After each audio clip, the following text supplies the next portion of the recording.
Magandang umaga po sa atin lahat. Makibati po yung ating mga katabi. Magandang umaga.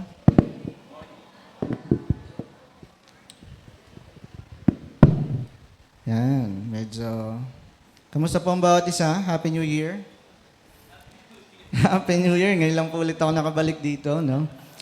I praise the Lord for this wonderful opportunity again.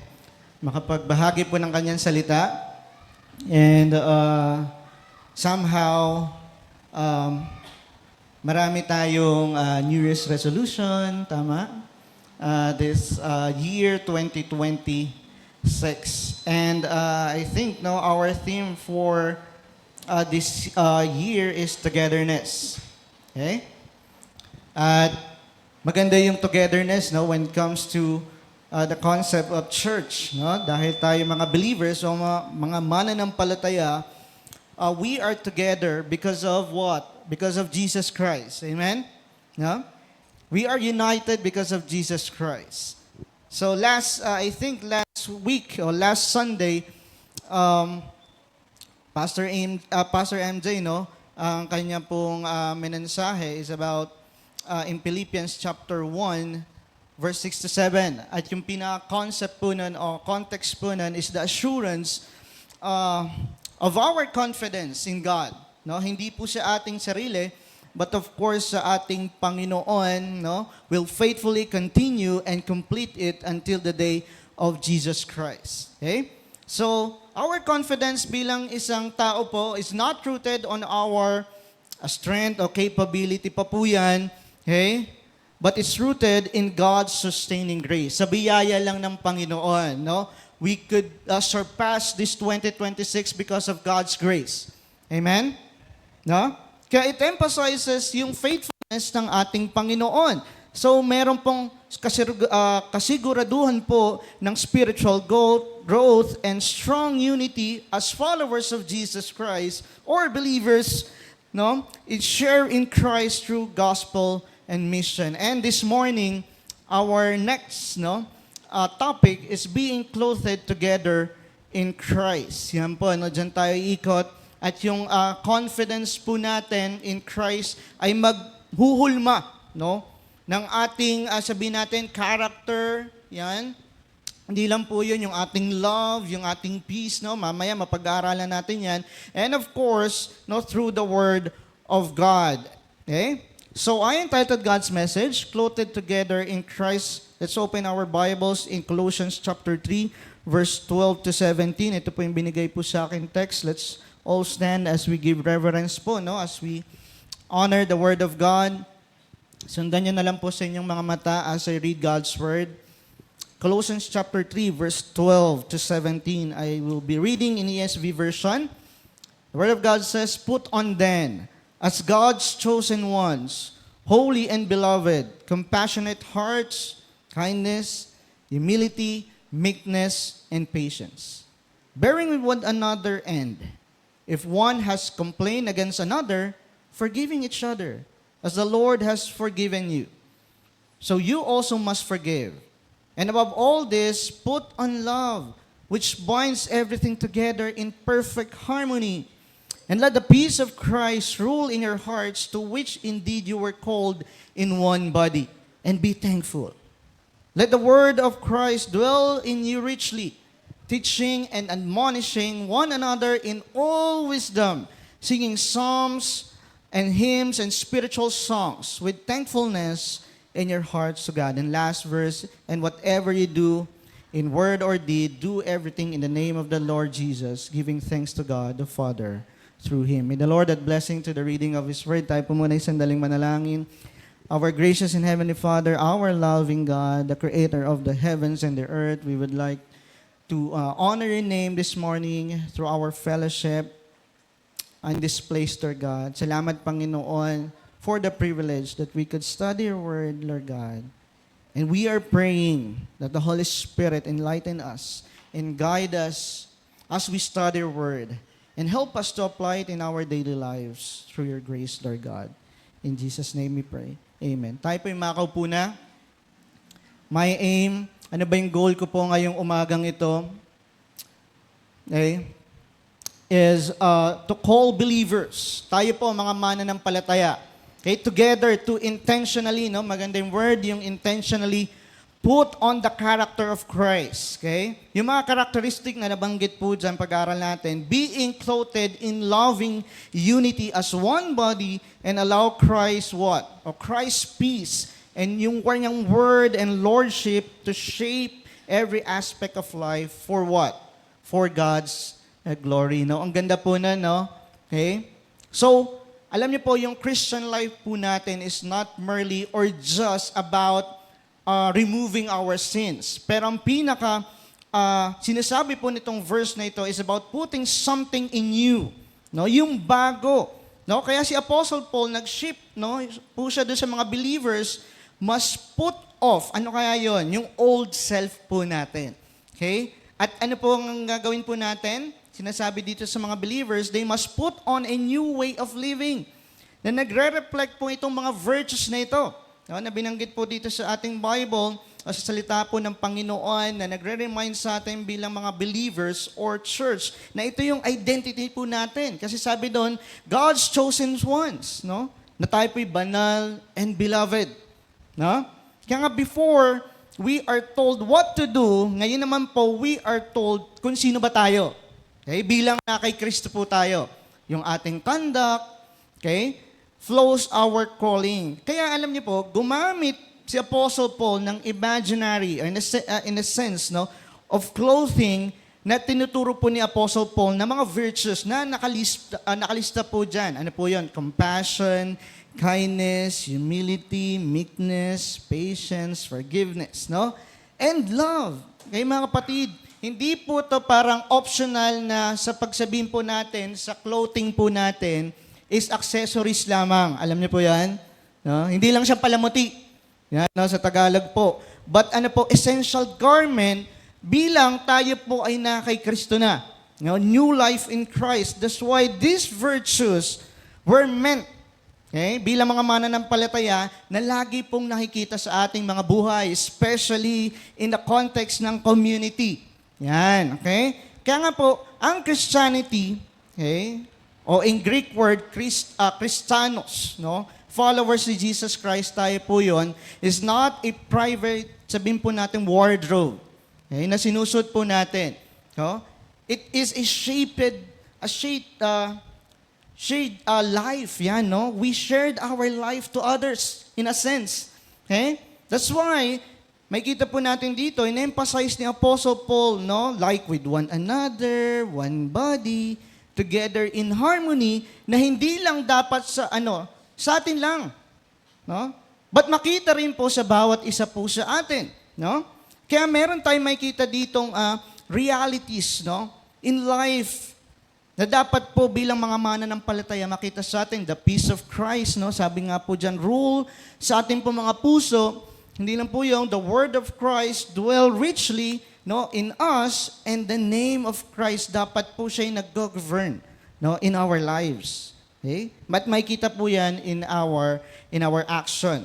Isipin niyo na lang, no, bilang mga Christians, kung ang Panginoon ang mag-rule sa ating mga buhay, in a sense, no, ay na po ma-expect natin, merong unity. No? Na doon po yung growth natin. Yan. When His Word fills us, yung ating worship ay magiging authentic worship. Magiging natural worship, no, bilang mga mananampalataya po sa ating Panginoon. Kaya nga the ultimate, no, Paul calls believers is to live a Christ-centered life. Na makikita po ito sa ating mga buhay, like sa ating relationship, sa ating worship, no, na makikita po na ang sentro ng ating buhay ay si Jesus Christ, no? That's why, no, where the church is clothed together in Christ, ay madi-display po natin, we portray, dito po sa mundong ginagalawan natin, beloved in the Lord, the beauty of the gospel, no? Totoo yung gospel in our lives. Kasi po nakikita po siya, no? Through love, unity, and thanksgiving. That's why the big idea, ano ba yung big idea na makikita natin dito? It's because together we are God's chosen, And beloved people, what we are called to put on ito pong mga character, no? Character of Christ, live in loving unity and let Christ what? Rule every part of our lives for what? For His glory and our witness to the world. Alam niyo po, ito po yung identity po natin. Okay? Bilang mga followers ni Jesus Christ. Dapat rooted po tayo dito bilang chosen, no? Okay? And dearly loved people, na yung ating pong faith is never meant to be a live in isolation. Okay? Dapat po, ang gusto po ng Panginoon sa atin, yung respond po natin together is by intentionally, beloved in the Lord, putting on yung Christ-like character na binanggit po dyan sa ating verse, no? Guarding unity through love and submitting every area, no? We submit, we surrender everything to the Lord, every area of our life na mag-rule ang ating Panginoon. That's why, my proposition, no? Okay, ito po yung gusto kong i-propose po sa inyo. Tingnan natin. Yeah, because we are God's chosen and beloved people, what? We must live Christ-shaped lives together, clothed in unity, submission to His rule for God's glory. No? Kaya ang tanong, bilang mga followers of Jesus Christ or Christians, as a church, no, ang tanong po sa atin, this morning, is as a member of this church, no? Dito po sa Fort Bonifacio po, no? As member of this church, am I living a Christ-shaped life that what? That reflects His love? Nakikita ba sa atin yung pag-ibig ng Diyos, yung unity and witness within our body? Alam niyo po, pag binasa po natin ito, again, no? Nagpapaalala po sa atin na yung ating pong faith, again, is not to believe alone, no? Bilang mga beloved, okay, people of God, no, how we love, how we forgive, how we serve one another, okay, shapes the witness of our church. Okay? Kaya nga living a Christ-shaped life ay sabihin po natin to put all, no, on this character in our relationship. As we walk each day, no, as we journey in Christ every day as one body and submit, no, to the lordship of our Lord and Savior Jesus Christ in everything that we do. No? Alam niyo po, pag ginawa po natin ito bilang mga mananampalataya or church, we truly live out ano ba ibig sabihin? Ano pong ibig sabihin nung clothed together in Christ? Kasi ano po, nagre-reflect sa ating mga buhay, no? Okay? Kaya nga po, we see that His life in Him is both a personal and communal, no? Pero it is not enough, no? To know, mga kapatid ng Panginoon, na nakikristo na ako. No? Hindi lang po yung mga kapatid ang issue doon. At ako'y minahal ng Panginoon. Dapat po yung faith po natin must be visible. No? Nakikita po sa atin in how we treat with one another. Right? No? Okay? Kaya maintain unity and honor Christ in all that we do. Yan. So ngayon, ngayong umaga pong ito, 3 bagay yung pag-aaralan natin. Sabihin mo sa katabi mo, are you ready? May sabi mo nga, baka inaantok ka agad eh. Okay? 3 bagay yung titingnan natin. There are 3 important, mga kapatid, no, reflections. Okay? Kung tayo na kay Jesus Christ, if we are followers of Jesus Christ, no, there are 3 important reflections as we seek to be clothed together in Christ. Number 1 is clothe, no? Yan. Clothe ourselves together in Christ-like character, no? In verse 12 to 13. Kaya sabi dito ni Apostle Paul, ina-urge niya na to put on. Ito mga virtues na ito, mga kapatid sa Panginoon, no? Na intentionally, as we put clothes, no, in our lives, at ano po yun? Compassion, kindness, humility, at mahirap tong gawin. Tama? Meekness, patience. Ay, ito po ay an outward, sabihin po natin, expression, no, in our lives. Okay? At makikita po sa atin yan, pag merong transformation what? Bago sa outward, meron munang transformation inside. Tama? Bago natin maipakita itong mga kapatid. Again, they are not optional traits. No? Ay, gagawin ko ba to? Ipapakita ko ba ito? Okay? No, it's not an option. No? They are distinctive mark. No? O marka po, bilang tayo po ay na kay Kristo. Mamuhay po tayo ng banal at makita po itong mga verses na ito.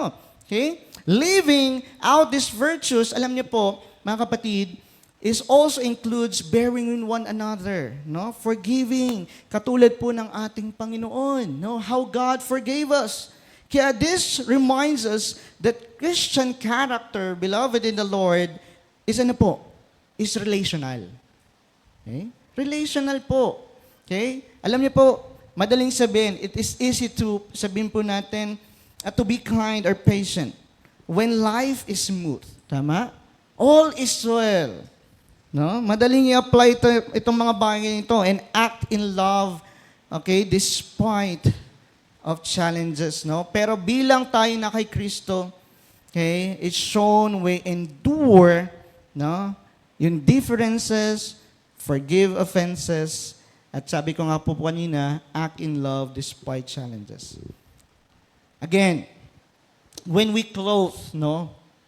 Ito po ay pagsabihin natin, when we embodied, itong mga character na ito, na binanggit po ni Apostle Paul, no, together, no, our individual lives and our church, nagre-reflect po yung ano po, ang Panginoon, yung grace ng Panginoon in our lives and in the church, no? Okay? Kaya nga magkakaroon po ito, magbibigay ito ng harmony, okay? Ng unity, no? Hindi lang po yun, peace, at makita po yung testimony ng Panginoon in our lives, no? Na ito ay nagbago na, no? Na ito talaga ay na kay Kristo. In a sense, no, Christ-like character is the foundation for unity, love, and fruitful Christian life. Okay? So, first principle that we could learn from this. Okay? Ay, hindi ko pala na ilagay yung verse na yan. Okay? Anyway, first principle, tingnan nga natin. Yan, okay. Sige. As God's chosen, we are to be clothed in Christ-like what? Character, so that in togetherness, our lives reflect His love and unity. Mamaya didiinan po natin yan sa second point natin, yung love, no, and peace, no? Okay? Pero ang tanong, the question is, okay, am I truly clothed? Hindi lang siya palamuti, no? Pero ano po, nakikita sa ating buhay in Christ-like character in my relationship with others. Okay? Yung humility, okay, nabanggit dyan, no? Kindness, okay, compassion, meekness, patience, okay? Again, it is an outward expression po natin, but first, it's in an inward transformation first, no? In our lives, okay? Kaya nga hindi lang ito title, okay? Na ako'y Kristiyano is more than a title, okay? But we should act on it.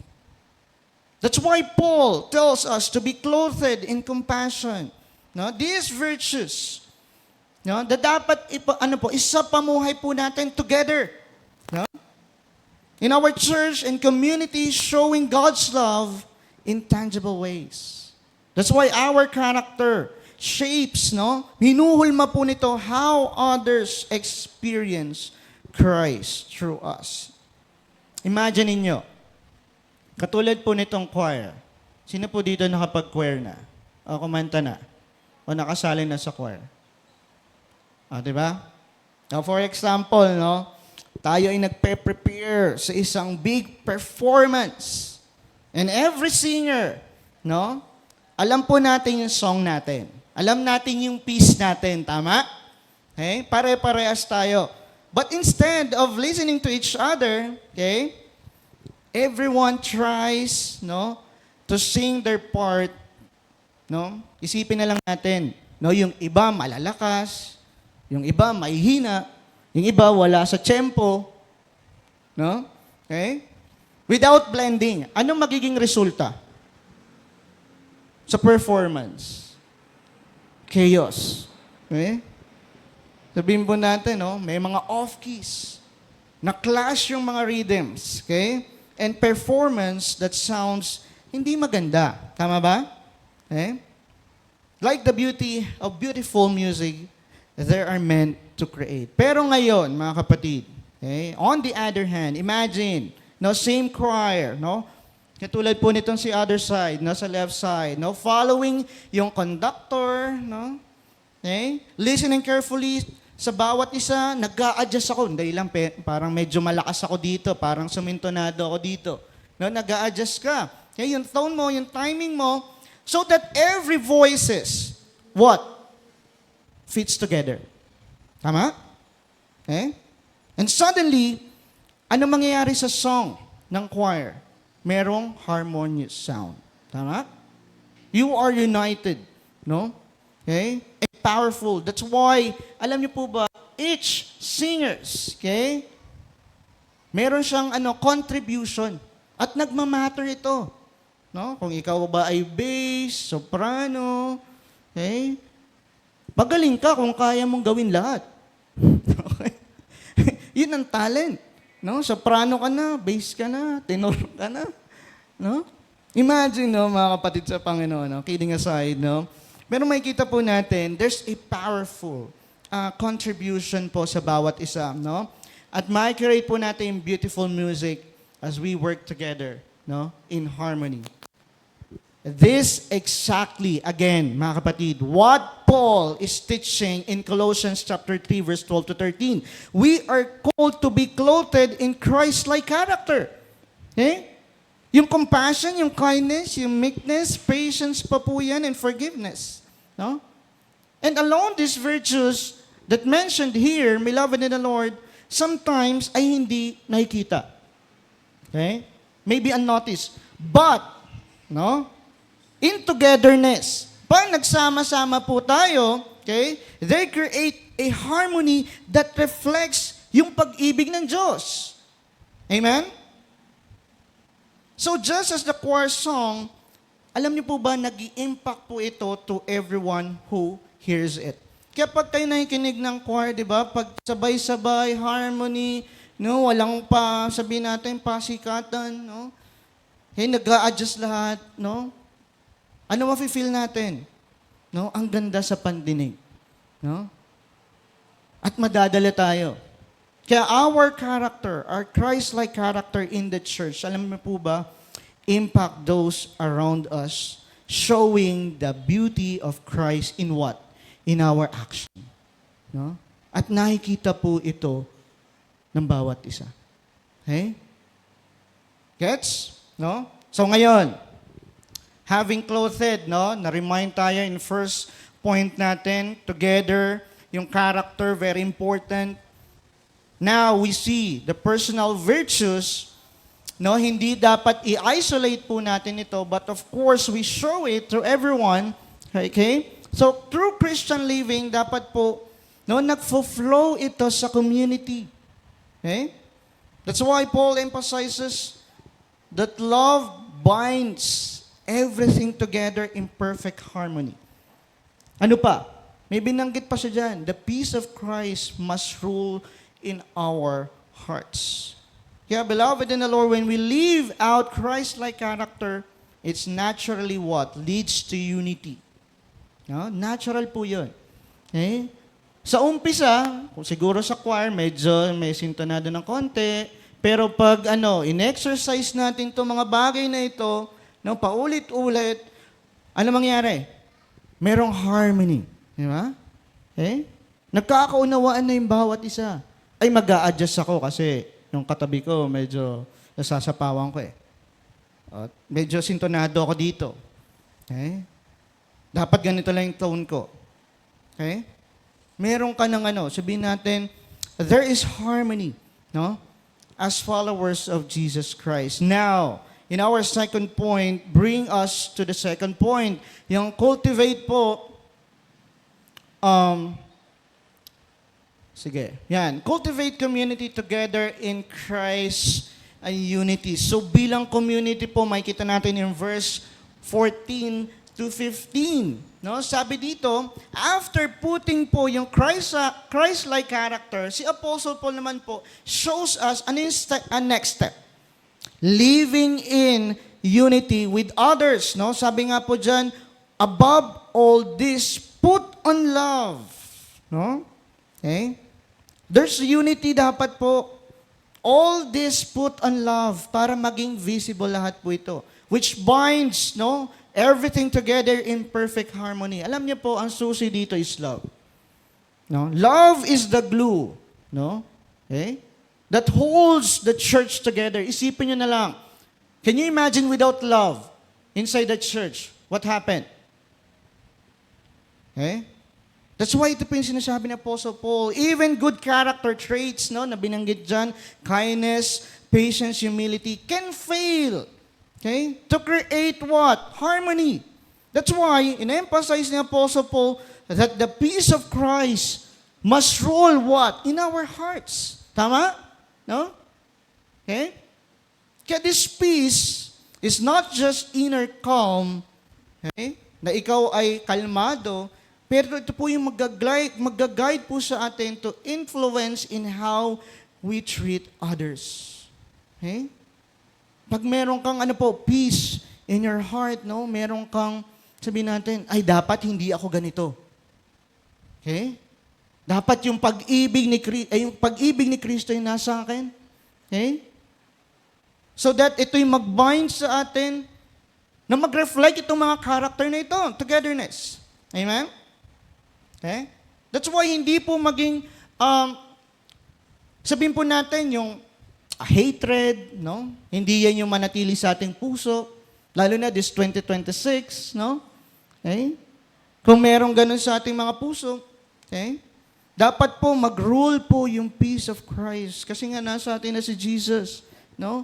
Kaya when Christ's peace govern us, ano po yung tugon natin? We respond with patience. Again, forgiveness. Understanding. Yan. Even when conflicts arise. Yan ang hirap po sa mga churches today. No? Walang hindi nagro-rule. Masyadong emosyonal. Dito naka-base. No? Pero dapat, no, ang Panginoon mismo ang mag-rule po sa ating mga buhay, and we should be aware of it. No? Okay, in our lives. Kung naranasan natin yung pag-ibig ng Diyos, okay, at meron tayong relationship, of course, in our Lord and Savior Jesus Christ, dapat mag-rule yung peace of Christ in our lives. At doon na papasok po yung forgiveness, yung peace. Okay? Ay yung patience and understanding. Kahit pa may mga conflicts yan. And finally, no, i-remind tayo ni Apostle Paul that we are called to live as one body. Okay? Unity is not uniformity. Each people, alam po natin, no, bilang body of Christ, meron tayong uniqueness. Right? No? Na nilagay tayo dito sa church na ito. It is togetherness under Christ's Lordship. Kahit na iba't iba po tayo, ng personalidad. Pero pag tayo po ay under God's Lordship, there is peace, there is harmony, right? No? Okay? Dito po sa ating church. Kaya nga, in practical terms, pag kinultivate po natin unity, no, in our lives means lovingly what? Sacrificially. Makikita po sa ating buhay yun. Forgiveness, no? Forgiving freely. Seeking reconciliation. Yan, no? No? Gusto po natin yung ma-reconcile yung bawat isa, being thankful for one another. Nagpapasalamat po ba kayo sa bawat isa? Amen?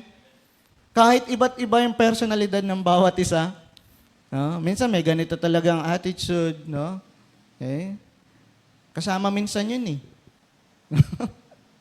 Okay? Pero alam niyo po, pag ang Lordship ni Jesus ang mamuno po sa atin, there's togetherness. Amen? Amen? Kaya as a church, marked by love, peace become what? Visible. Makikita po. Ito po yung magre-reflect sa atin po na itong church na ito is Christ-centered church. At may papakita po natin yan in our community. Amen? So the principle, second principle that we could learn from this is as God's people, what? We are called to be clothed in what? In love. Yun ang gusto ng Panginoon. Kasi naranasan natin yung pag-ibig ng Diyos. And let the peace of Christ rule in our hearts, no? Hindi yung hatred, ano pa man yan, no? Okay? In our hearts, so that in togetherness, we reflect unity, harmony, and gratitude, no? Within the body of Christ. Okay? Kaya ngayon, bilang isang mananampalataya, bilang tayo ay anak ng ating Panginoon, no? The question is am I contributing to the unity and harmony of our church through love and peace of Christ? Okay? Do we contribute to the unity and harmony of our church o tayo pa yung simula ng ng gulo inside the church? Kaya ito po yung sinasabi po ni Apostle Paul, that love, no, yung pag-ibig is the binding force in the church. It holds everything, mga kapatid. Okay? Together in perfect harmony. Yun po yung sinasabi sa verse 14. That's why when let the peace of Christ rule in our hearts, it shapes yung ating interaction, no, sa bawat isa po. Amen? At makikita nga po yung patience and understanding. Kaya true community is not just living side by side, but living together in Christ's love, where each member of the church, no, binavalue po nila yung bawat isa and supports one another. Okay? Isipin niyo lang po ito. So, basket of made of ropes. Isipin na lang, each ropes, beloved in the Lord, no, lies separately, no? O sabihin natin, unconnected. Hindi sila sabihin natin, bind together. So the basket is what? Is weak. No, mahina. Kung di sila sama-sama. Okay? It can barely hold its own weight. Let anyone, anything place inside it. The basket in this state is vulnerable. Any pressure pa po yan or strain, ano mangyayari? Pwede siyang mag-collapse kung di po sila sama-sama. But, kung ang ropes po na ito is tightly together, they form a strong basket. So the strength doesn't come from a single rope, no, na hindi isa lang, but from how the ropes support each other and hold each other. That's the essence po nun, mga kapatid. No? Each rope contributes to the basket's overall strength. Can you imagine that?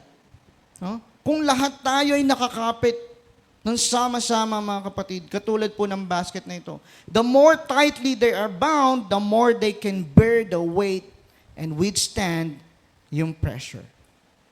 Exactly, mga kapatid. Ito yung sinasabi ni Apostle Paul. How Apostle Paul describes the church. Pag tayo po ay clothed in love and peace, mga kapatid, no, allow the peace of Christ rule in our hearts, okay? The body of Christ becomes like a what? Like a basket of tightly ropes. No? Isa po sa atin, makikita po natin, act of patience, sipin niya lang, no?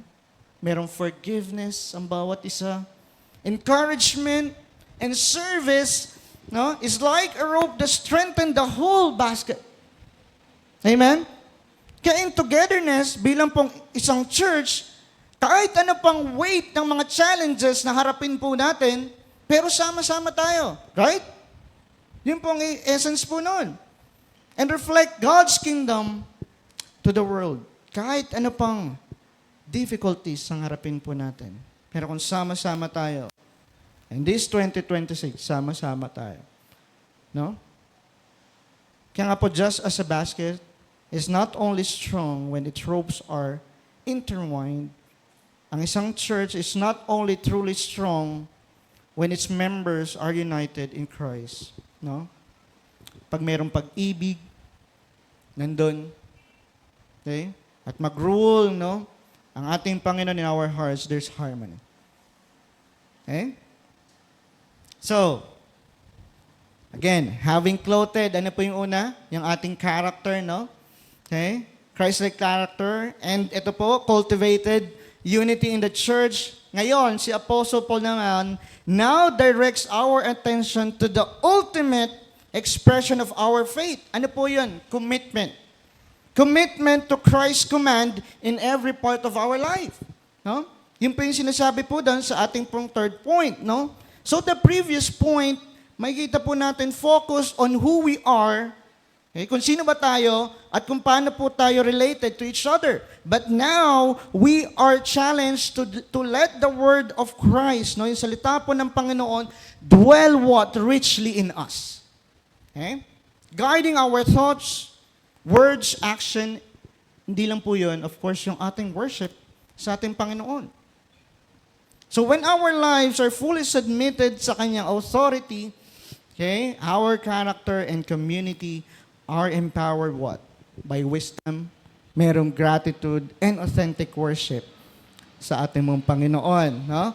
So making togetherness, okay, in our lives, but fully Christ-centered, that leads, no, sa ating pong point.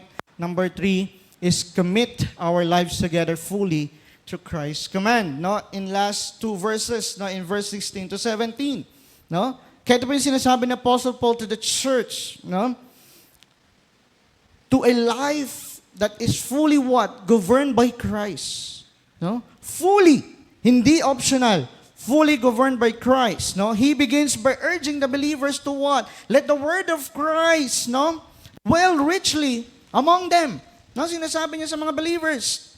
This means, ang salita ng Panginoon is not just heard occasionally lamang, okay, but lives deeply within the church. At alam niyo po ba, ito po yung magsishape sa mga mananampalataya. Okay? Ang salita po ng Panginoon, how they think, how they speak. Okay? Hindi lang po yun, to teach and encourage one another. Okay, can you imagine when the Word of God fills our lives? No? Pag tayo po grounded doon, pag tayo rooted, bilang church, wisdom grows. Correction is done in love. Huh? Worship becomes meaningful, hindi lang po yun, and sincere.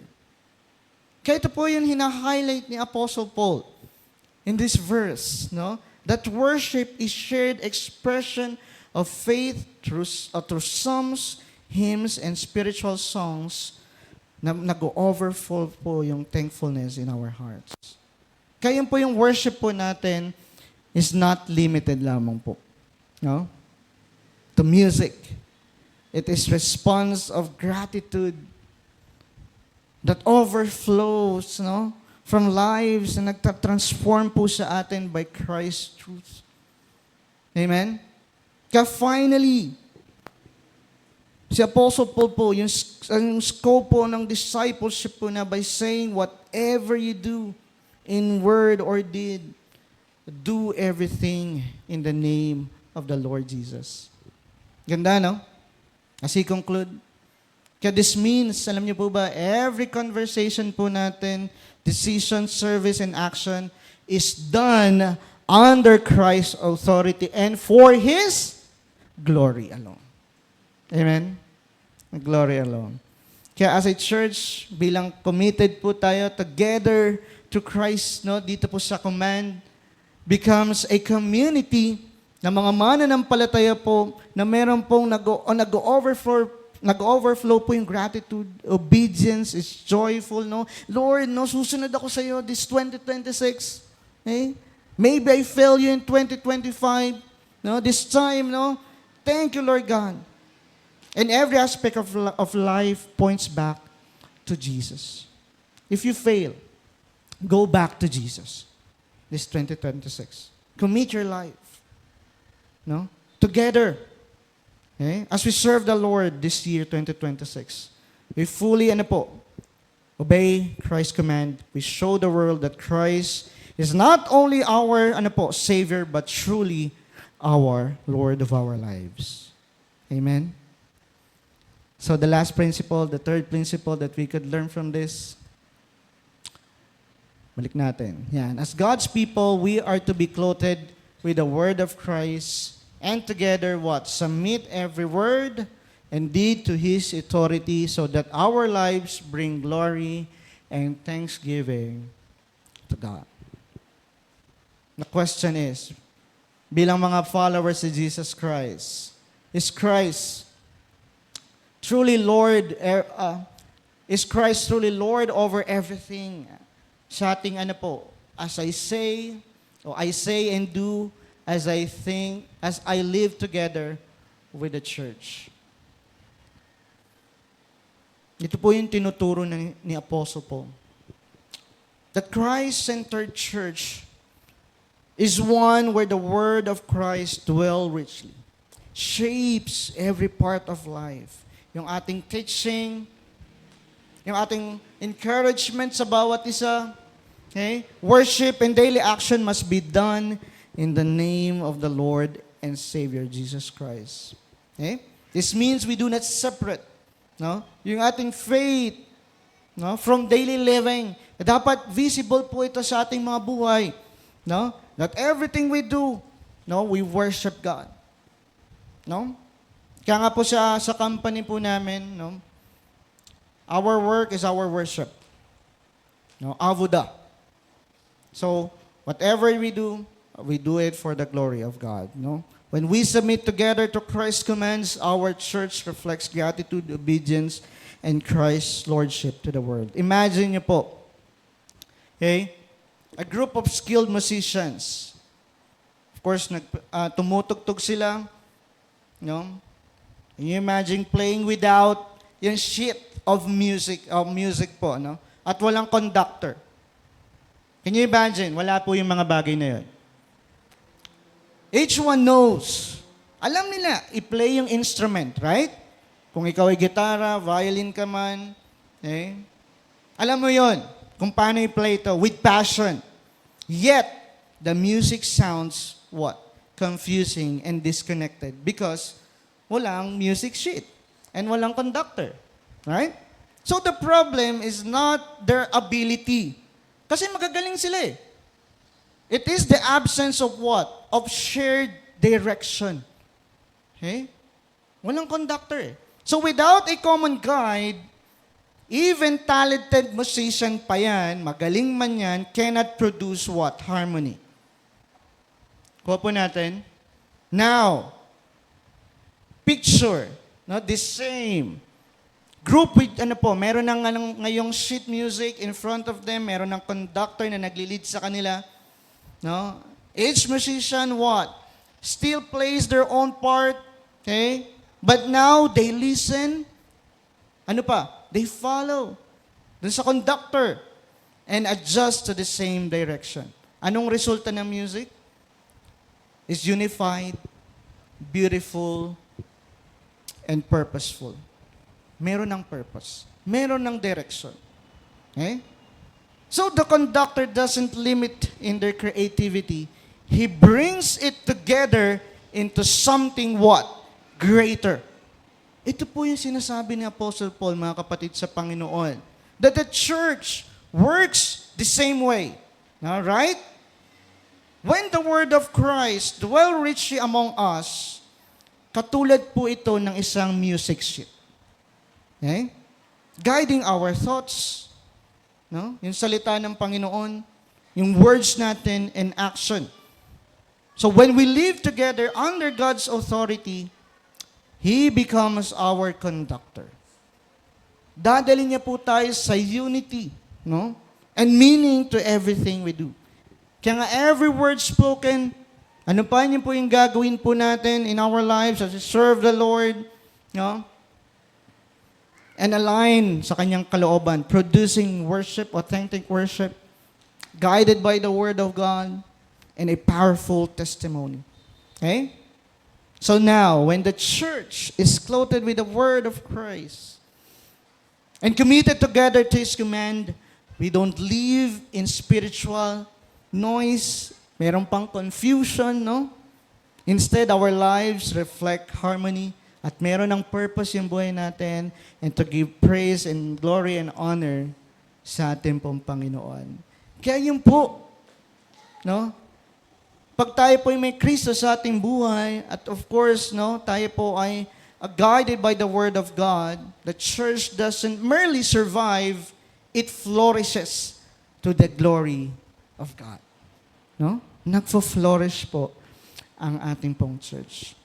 Again, as I end, ito po yung reminder sa atin na ang buhay Kristiyana po is live together in Christ. First, nakita natin doon, we are clothed, to be clothed together in Christ's character. Dapat nagre-reflect po yung mga virtues, no? Bilang character pa yan, no? Hindi lang kayo, kundi kaming mga pastor din, very important yun, na makita sa amin po yun, yung compassion, humility, patience, forgiveness in our daily relationships. Second, we are cultivate community together in Christ. No? Dapat makita po yun in our, in unity, at allowing love, no, mag-bind sa atin together, and let the peace of Christ rule in our hearts, no?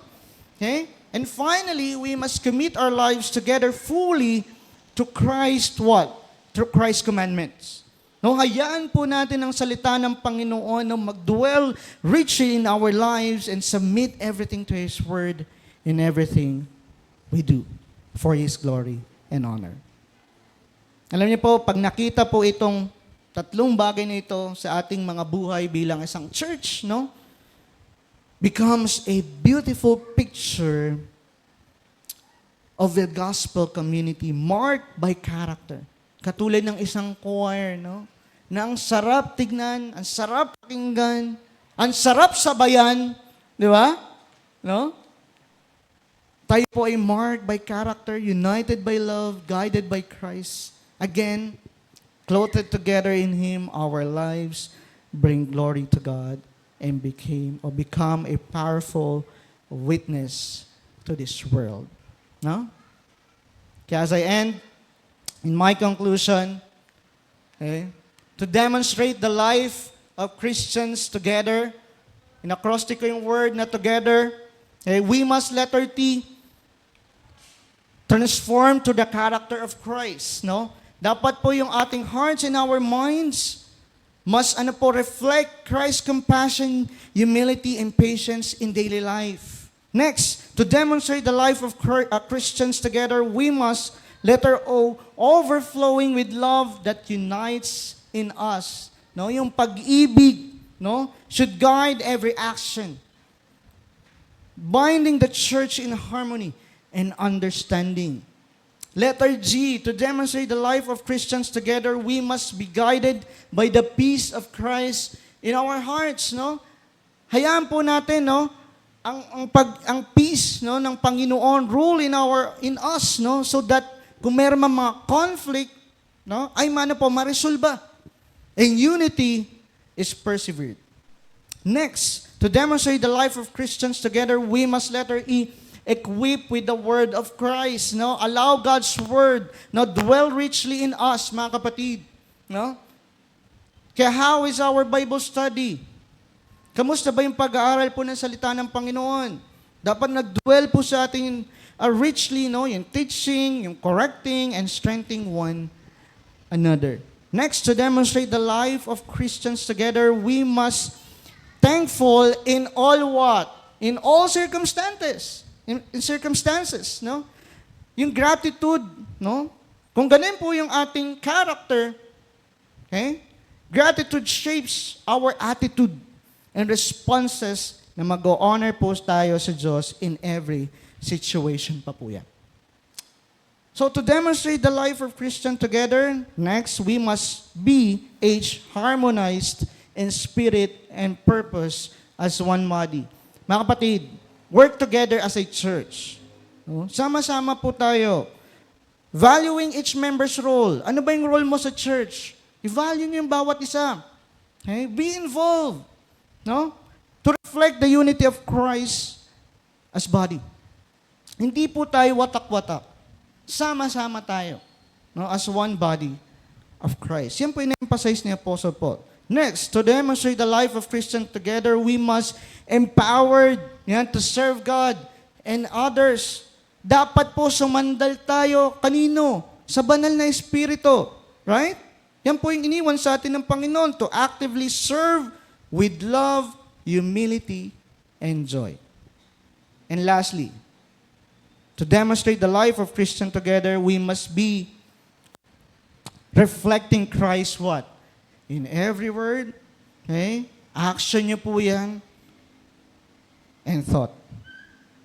Alam niyo po, every part of our lives, very important. Speech natin bilang tayo na kay Kristo, very important. Action natin, very important. No? Attitude natin should point to Jesus Christ alone. Amen? So that others may notice, no? Our church is clothed together in Christ. Amen? Na itong church na itong Fourth Bonifacio na ito ay Christ-centered church. Kasi there's unity inside the church, in character, no? Cultivating unity through love, no? At nandun yung sa kanilang puso nagro-rule yung peace ni Lord, no, ni Jesus. And lastly, we are committed, no, sa salita po ng ating Panginoon, no? Together, we fully obey yung command po ng ating Panginoon. Amen? I hope and pray, beloved in the Lord, no? We are clothed together in Christ with one harmony. Okay? Amen po? Sige. In our reflection questions, number 1, am I intentionally clothed? Again, hindi lang siya palamuti, no? Dapat po tayo clothed, no? In Christ-like character and living out Christ's love with others. Why? You assess your life. Okay? Okay? Kamusta po ba yung ating Christian life? Number 2, how am I living together with others? Dito po sa atin. Meron bang love? May unity ba? May peace within the church? Okay? Tignan po natin. Let's assess. Number 3, in what ways am I allowing the Word of Christ to guide me together? No? Every part of our lives, dapat ang salita po ng Panginoon, we committed to the Word of God. Paano ba to? No? To guide me together with my church, no? Family or church family in every word and action. So, grab a partner. Sige. Let's discuss this. Maganda po yung mga tanong, no? Very intentional, no? As we assess yung ating spiritual life. And as a church, if we are together, no? At nakikita po yun sa ating mga buhay. Sige po.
Pray for one another.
Let's all stand. Tayo po'y tumayo lahat. Let us close in a word of a prayer. Heavenly Father, our loving God, our sovereign God, thank you for your love, your mercy upon us, and calling us, Lord God, to be your beloved people. Lord, help us to put on the Christ-like character, to love and serve one another in unity, and to submit every part of our lives to Jesus' Lordship. Lord, teach us to live together in harmony, guarded by your word, filled with gratitude and empowered by the Holy Spirit. May our lives, individually and as a church, glorify your name and reflect Christ to the world. In all these things, we commit everything into your hands. In Jesus' name we pray. Amen. God bless everyone. Makaupo na po tayo.